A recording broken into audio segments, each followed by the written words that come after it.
mother of Kylee Hunter. She was born with classic bladder exstrophy and she is currently 17 years old. She was born on tax day, I remember, because she was 3.5 weeks early, and I went in and they were saying, oh, you have a tax baby, and I remember thinking, gee, I'm glad I got my taxes done. Anyway, but that's beside the point. So my husband always thought she was going to be a girl. I always thought she'd be a boy.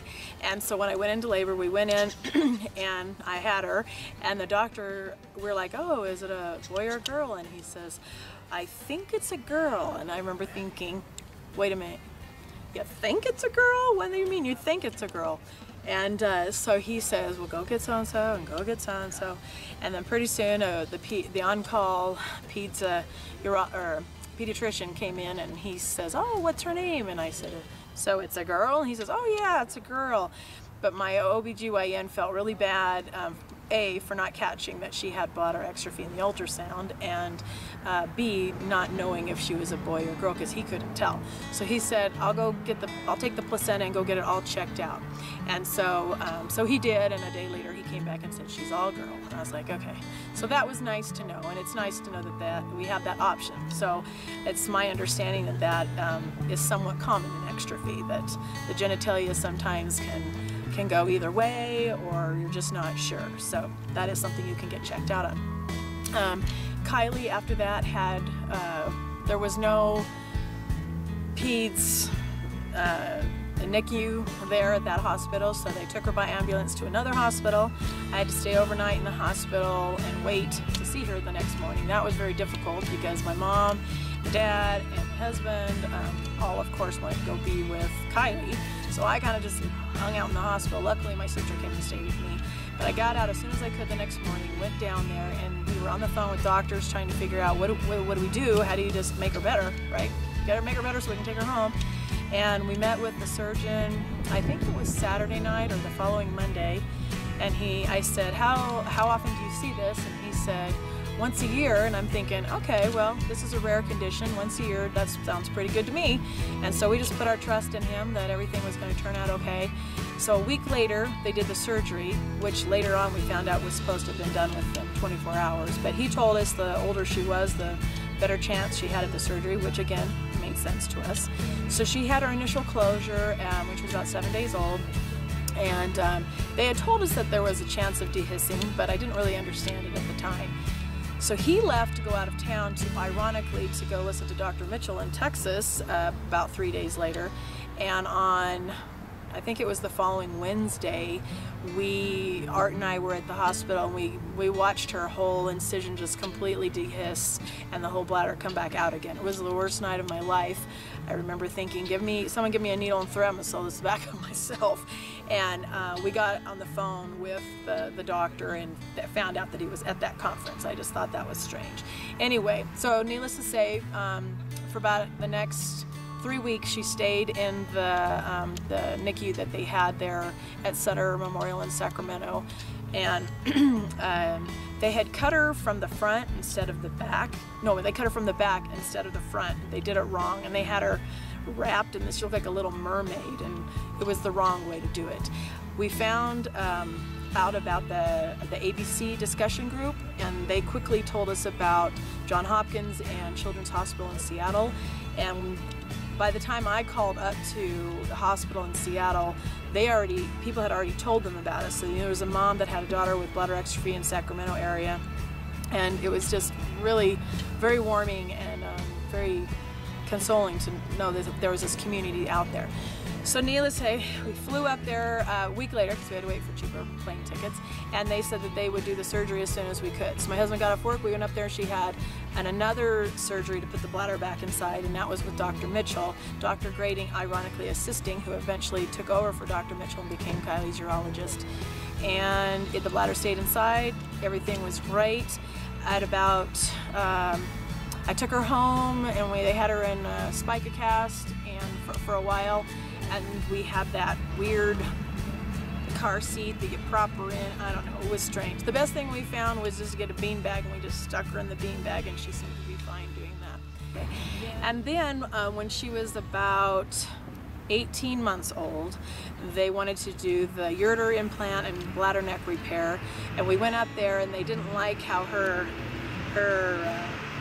pelvis had spread too much. You could put a whole fist in between the two, so they wanted to do another cut of the pelvis to bring it closer to pull the bladder up in. So she got put in another spica cast, and that was really tough because she had learned how to start walking, and with the spica cast, when she came back out of it, she had to like kind of relearn to walk again, and that was really tough.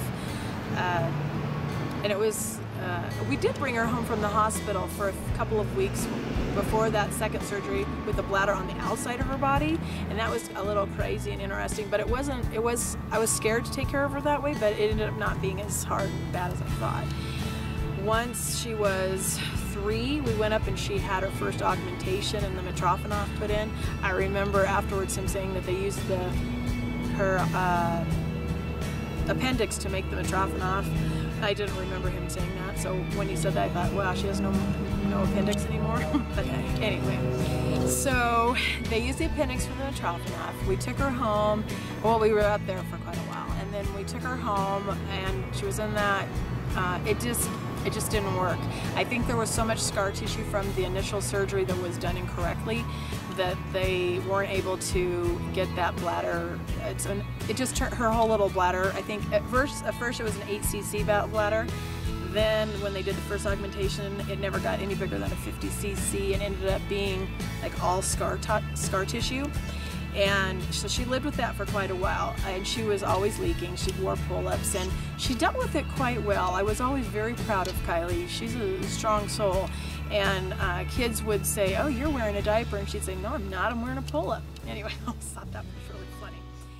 So after she had the augmentation, then she had the catheters, and she was, you know, going to be in kindergarten, and we would cath in the morning, and I'd pick her up from kindergarten and cath again. So it wasn't until first grade that I started sending her to school on her own, to cath on her own, because she wanted to cath on her own. Everyone thinks I'm crazy because I let her go to school and do it herself without me, but I thought I can't go to school every 2 hours to cath her. So she started cathing on her own at the school in first grade. The nurses were great. We kept all the storage stuff in the bathroom. She had pull-ups still to wear, and then because she still would leak some, we had the catheters. She never, I'll just say right now, never has been completely continent. She still isn't, and she's 17. So in first grade, when they had show and tell, after she had these catheters, she decided to take the catheter to school for show and tell. I was very concerned because I thought, oh boy, what is everyone going to think? She has these catheters and kids aren't going to understand. What if they eventually make fun of her? Because they're going to remember she brought this like strange catheter looking thing when she was younger. But Kylee wanted to take it, and I thought, you know, I'm going to let her make her choice. Even though she's young, she'll learn if it ends up being a mistake after all, right? The best advice anyone ever gave me when she was first born was just to treat her like all the rest of my other kids and not do any special treatment. And so I've pretty much abided and lived by that. You know, of course, when she's having surgeries and needs medical care, she gets a little extra special treatment. But for the most part, it was like, you want to do that? Okay. So she took her catheter in. So then after that, you know, kids knew. So she would go to the nurse's office every couple of hours, and if she forgot, they would call. We also tried getting one of those watches that had the little timer that would go off. That worked for about a year, and then she lost it, and I just didn't ever get another one. But the nurses were really pretty good about calling her if she didn't remember. Kids started asking, why you go to the nurse's office so often? And she said, I said, well, what did you say? And she said, I told him I'm just going to take my medicine. I thought, that was brilliant. How did you come up with that? Oh, I just thought of it on my own. And I've always been impressed to this day that that's, and she still says that. Why you go to the nurses, to anyone who asks her so often? I'm going to take my medicine. Then if they ask further, well, what are you taking your medicine for? They'll say, she says, oh, it's for my kidneys. Because for some reason in this world, it's accepted if you have problems with your kidneys, but not your bladder.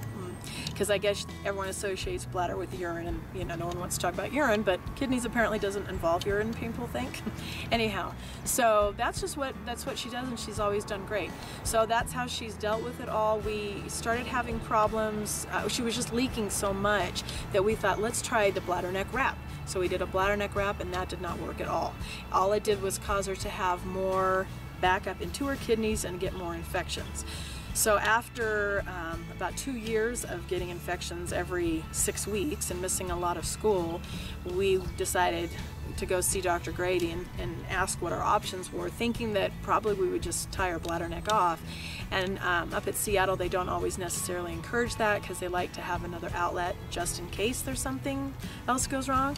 And so he said, well, why don't you do another augmentation? And we didn't even know that that was an option. So I asked Kylee, do you want to do another augmentation? And she said, sure, let's try that. And that was actually the best decision we've ever made. So since the augmentation, she still leaks, but the older she gets, the better she is at cathing on time, and she can be dry for quite a while. She'll use the little thin poise panty liners, and that seems to work for her. She went 3 years without getting any infection. She's not had one kidney infection since that second augmentation, and she'll get UTIs every so often, but I'm convinced it's just because she doesn't do personal hygiene really well, or she'll wait too long to cath. Other than that, she's a great kid. She does all kinds of sports. She's played softball, basketball, tennis. She does leadership. She's currently the ASB treasurer. She's done beauty pageants. She's a leader active in her church community. She's just done, she will not let it stop her. She's told me several times, I'm not going to let this define me. I'm not going to let it hold me back. And sometimes as a mom, I worry, okay, wait, I think you may be going a little overboard. I think it may be causing more problems. But she assures me, Mom, I'm good, and when she needs to take a break, she just will go and take a nap and rest for a little while. I just couldn't be more proud of her, and we call her our family cheerleader. She's positive, happy, more than everyone else in the family. And I'm just happy to be her mom, and I'm just